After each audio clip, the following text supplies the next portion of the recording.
आज हम पढ़ेंगे पाठ 17 शुद्ध भाव ग्रहण।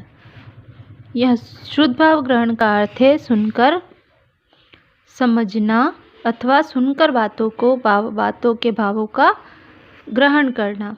जब हम कुछ सुनते हैं तो साथ साथ समझते हैं, कहा भी गया है, क्यों कहा गया है आदि। एक दूसरे से बातचीत करने के लिए भी यह जरूरी है कहा जा रहा है कि समझा जाए, तभी बात आगे बढ़ती है। शुद्ध भाव ग्रहण करने को मौखिक बोधन कहते हैं। इस कुशलता से जीवन में काफ़ी महत्व है। इसके अंतर्गत कहानी, कविता, संवाद, घटना वर्णन, भाषण आदि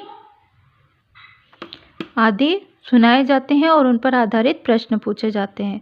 शुद्ध भाव के समय कुछ बातों का ध्यान रखना आवश्यक है। क्या?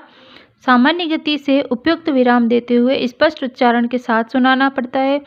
छात्रों को ध्यानपूर्वक सुनना होता है और अध्यापक एक बार फिर से दोहराएं, यानी आपको जो गद्यांश है वो एक से दूसरी बार सुनाया जा सकता है और आप सुनकर कितना सीखते हैं, यही इसका अर्थ है कि शुद्ध भाव ग्रहण यानी सुनकर आप लोग कितना सीख सकते हैं। सुनकर क्या क्या सीखते हैं हम?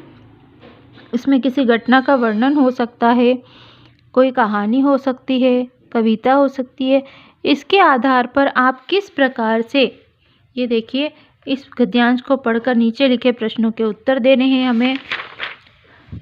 सुनकर आपको ये गद्यांश सुनाया जाए और फिर नीचे जो प्रश्न दिए गए हैं इनको प्रश्नों को आपसे पूछा जाए, तो आप जब इनके उत्तर दे सकेंगे तभी आप में श्रोता बनने की क्षमता आएगी, यानी आप सुनकर कुछ सीख सकेंगे।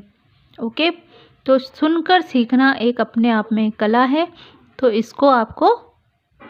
इसमें आपको निपुण होना है, ताकि आप अपने जो भी कक्षा में पढ़ाया जा रहा है या आप कहीं पर ज्ञान की बात सुन रहे हैं तो उसको अपने अंदर समाहित कर सकें। Okay, thank you.